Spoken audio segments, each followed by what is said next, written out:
Are you gonna do a video on your McLaren? I don't own a McLaren. Yo, can you give me something from Chipotle? Yeah, dude, what do you want? Chips and guac. All right, easy, fam. I got you. What's up, guys? It's Preston here, and welcome to a Q&A here on the channel today. It's been a very long time since I've done one of these. Last time I did it was around 2.5 years ago. I did a 2-part Calm with Mom series over some gameplay back in the day. It was really fun, and I feel like I definitely need to connect with you guys more here on the channel. Also, if you're wondering about the gameplay in the background, it's a super awesome game called Dungeon Hunter 5. It's out on not just iOS and Android, but also Windows Phone, just in case you guys are the minority. You can get it on all 3 mobile devices. Make sure you check it out, link down below in the description if you want to go and download the game. The game is kind of like a dungeon crawler where you just hack and slash your way through, but it's still like really in-depth, as it includes tons of cool RPG elements and a really deep crafting evolution system. Plus, it's multiplayer compatible, so you can play with all your friends, and there's even this game mode, Stronghold, where you can literally build your own dungeons and wait for people to attack, and you can go out and attack other people's dungeons. It's pretty sick. Anyways, let's get into the Q&A. What do you love more, Black Ops 3 or Minecraft? So I feel like this isn't really a black and white question where you can just be like, oh, I like Minecraft more than Black Ops 3, because they're both really different games. So I can't even really choose them over each other. Minecraft is really cool because there's tons of different mini games, custom maps, and all this cool stuff that the community creates, while in Black Ops 3 it's kind of more competitive for me in the aspect that I hop on, I play to have fun, but I also play to do well and kind of release anger. And in Minecraft I just kind of play to have fun strictly and to do really crazy random things. So I can't say which one I like more. I love both of the games. It's too hard for me to pick, man. I'm sorry, I'm one of those people. I'm in between. Have you ever had a time in your YouTube career where you wanted to quit? Oh my gosh, so many times I thought YouTube was just not meant for me, and then I just needed to quit. And most of the times what I did is I actually sat down with my mom, TV and our mom, and we just had a chat. Because whenever I first started doing YouTube, I was about 16, but I didn't really start growing until I was about 17 or 18. So I wasn't used to all these comments who were just calling me all these really bad names and telling me how awful I was. I mean, I've personally never had the experience of just all this hate and this popularity, I guess you could say. So I didn't know how to handle it. When people were calling me all this stuff, I really internalized it and I kind of took it personally. And I didn't realize wow, if you're gonna be a personality on the internet, then you're gonna have to build up some thick skin, and you're gonna have to do it fast, because it got to me when I was 18 years old, that's when I kind of grew the most. Or not grew the most, sorry. That's when I became to the point where I could have a sustainable income. And so at that moment in time, it was really hard for me, because I was like, man, I'm doing this and I love it. And I was like, but why are people so mean to me? And then I had a conversation with my mom, and she was like, you are not quitting. You are keeping this up. You are meant for this. Keep on going. And I was like, okay, Mom, I love you. So there's been a lot of times in my YouTube career where I just wanted to quit and give up, but my mom never would let me. And anytime that I wanted to quit, I would just say a prayer and just, go out for a run or do something to kind of get my mind off of it, and then I'd be right back on track, having fun again. How long do you think you will continue YouTube for? Honestly, I hope I can continue YouTube for as long as possible. I don't see myself stopping anytime soon. I still have a lot of fun with YouTube, loads and loads of fun. In fact, I'm actually hiring a couple more editors here at the office where I work so that I can produce more content for you guys and have more time to spend time on more fun videos, because I like doing more creative videos now than just boom, gameplay after gameplay after gameplay. I want to get into content creation and do something a little bit more than just gameplay after gameplay. Of course, I still love doing gameplay after gameplay, but I would like to mix it up and throw in some variations. So to answer your question more directly, no, I do not see myself stopping YouTube anytime soon, and I think it could go on for 5, 10, 15 years, as long as I want it to go on for, honestly. And of course, as long as you guys continue to watch my stuff. If your house was burning and you could save one thing, what would you save/take? This is an easy one, the computer, hands down. So I've got actually a story for you guys. Yesterday, we went out to go get some food, come back 30 minutes later, the office had smoke coming out of it. Not really thick or heavy smoke, it was a really light, faint smoke, but you could smell smoke, and I was freaking out. First thing I did, I kid you not, you could tweet any of my friends that were with me and ask them. I sprinted upstairs, went to my office room, checked all my equipment, and I was like, is everything okay? It's all good, it's all good. And turns out actually it was just a rubber belt in the air conditioning unit that was going bad, so we're all good. But it just freaked me out, and the first thing that came to my mind was I gotta save the computer, man. What is your favorite memory about your new or old friends' YouTube channels? This is a really good question. So my favorite favorite memories personally is Kenny and Choco. So if you guys didn't know, Kenny started YouTube about 2 years ago. He's been a friend of mine for over 10 years online. We started playing Call of Duty together when I was 12. I know, I look like I'm 12 still. I'm actually 22 years old, and I started playing video games on the computer since I was probably 6 or 7, but I started playing Call of Duty when I was 12. I met Kenny in a Call of Duty 4 lobby on PC, and him and I were not friends. Well, you know, Kenny was really rude to me. He was saying a lot of mean, vulgar things, but he was 16 at the time. Like, we all said stupid things when we were 16. I was 12, and I was actually preaching to him. I was like, God would not want you to say these things. And he's just like, shut up, kid. It's really funny. However, 2 years ago, Kenny started doing YouTube with me. I started to message him, and I was like, dude, you've got a really good YouTube personality. I was like, you should film some of these gameplays with me. And I've always enjoyed playing with you. And I was like, I really want somebody to play and to film with. And he was like, okay, I'll give it a try. He was working at Walmart full time back then. And so he's like, I don't know if I have enough time, but I'll try. And then he started uploading gameplays, and they were getting, you know, a couple hundred views a video. And he's like, wow, this is really cool. And then he started getting a couple thousand and got to the point to where he was making more than he was at Walmart. So he quit his job, and boom, now he's doing YouTube full time, and he's killing it. He's almost at 500,000 subscribers. Like, for me, I'm so proud of him because he made his channel into what it is today, and that's just awesome to go and see. So I'm very proud of him. Same thing goes for Choco. Choco, actually, we met over a game called Dota 2. He joined my session in progress on my game, played with me, and he was just doing so well. I was like, bro, you are killing it. He's like, yeah, by the way, I used to watch you back in the day when you posted zombies at like 1,000 subscribers. And I was like, what? And he was like, yeah. And then we just started becoming friends, and then we built up like this camaraderie, and now we've been best friends for like 3 or 4 years. And heck, now he's got a successful YouTube channel and live stream. Like, it's just awesome to see your friends do well. Would you ever take a break from YouTube to take personal vacations? This is kind of like a yes and no question at the same time.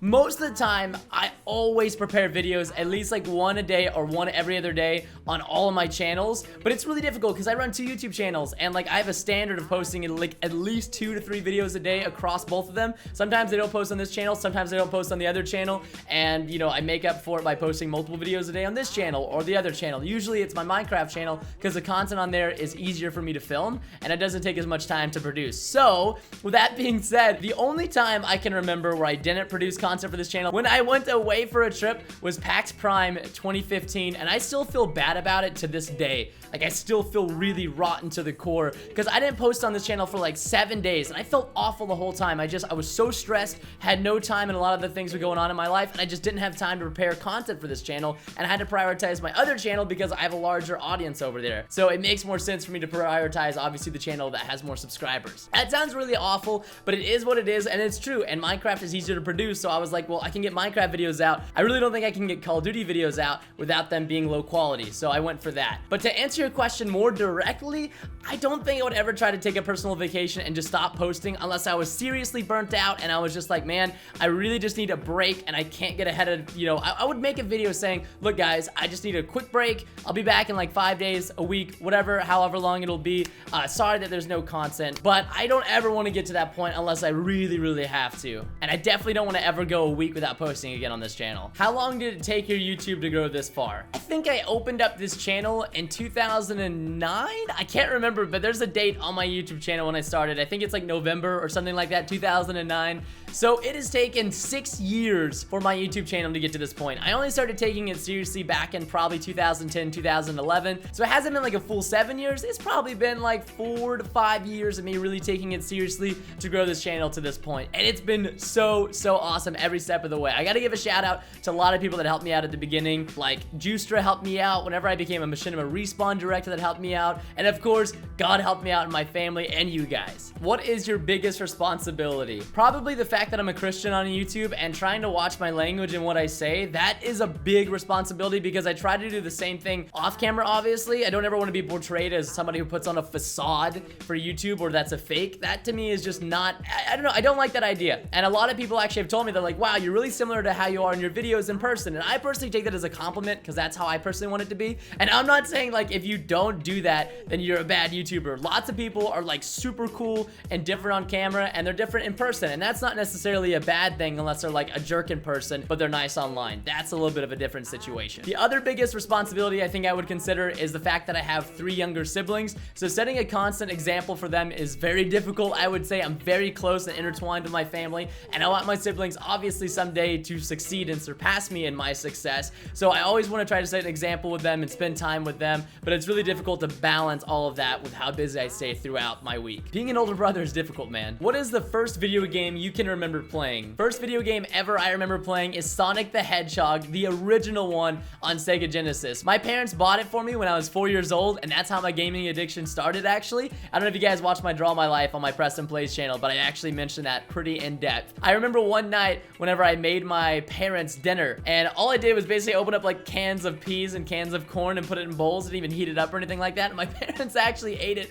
and humored me and watched me play Sonic the Hedgehog on Sega Genesis. Ever since I was a young kid, I loved when my family would sit in the room and watch me play video games. And so it's kind of funny because now I can equate that to YouTube because you guys watch me play video games and I now have an audience for it. It's really crazy to think back even on my childhood. 18 years ago, I was doing kind of the same thing I am doing now, except I actually get paid for it, so that's really nice. This is a really good one. Were your parents supportive when you started YouTube, and if so, how did they help you? So the first time I had mentioned my YouTube to my parents, I had gone through a little bit of a rough time when I was 17. I graduated a week after turning 17. So when I turned 17, I was done with high school, like immediately when I turned 17. And I had all this hype that I was gonna go to pre-med eventually, I was gonna go to college, then pre-med, become a doctor. I told all my family that.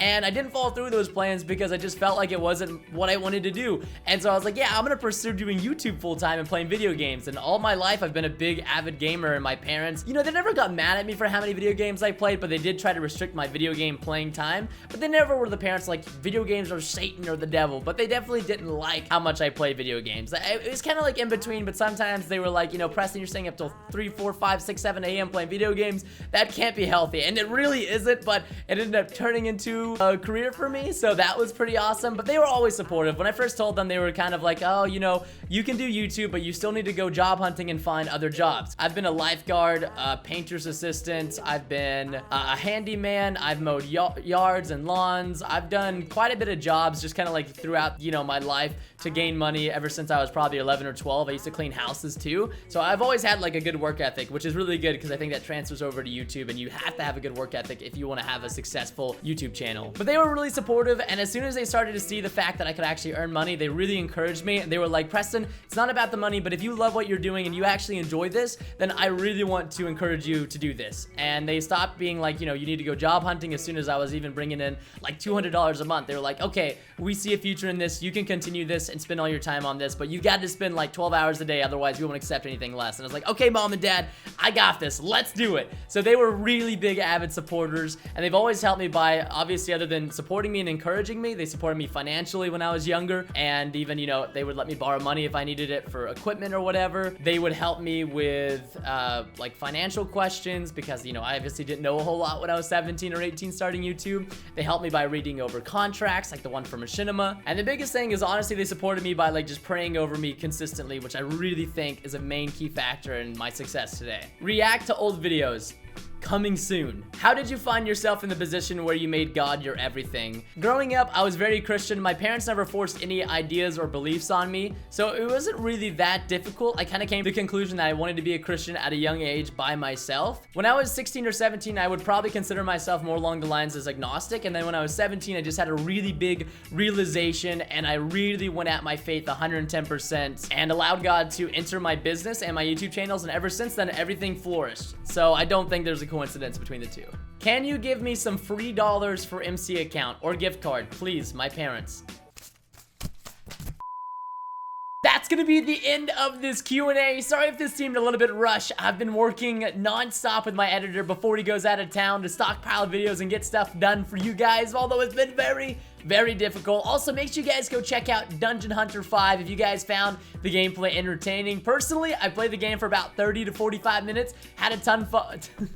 I had a ton of fun with it. It's just a really cool concept, the hack and slash games, and I've never played them on a mobile phone before. So, now playing it on a mobile phone, I can say it's pretty fun and awesome. Plus, it's kind of in-depth because you can sit there and you can just upgrade your items, and overall, really enjoyable. And it's just crazy to see how far mobile app games have come. I saw the gameplay of this originally, and I was like, is this on a handheld gaming device or something? And then I look at it, and I'm like, oh, nope, this is gameplay on a phone. And I was like, that's freaking awesome. So, if you guys enjoyed the Q&A, and make sure you slap that like button down below. Let me know if you want to see more of them like this in the future, or maybe you want to see a different style without gameplay over it. Whatever you guys prefer, let me know down below in the comments. Thank you so much for being awesome people. Have a great day, everybody, and I will see you next time.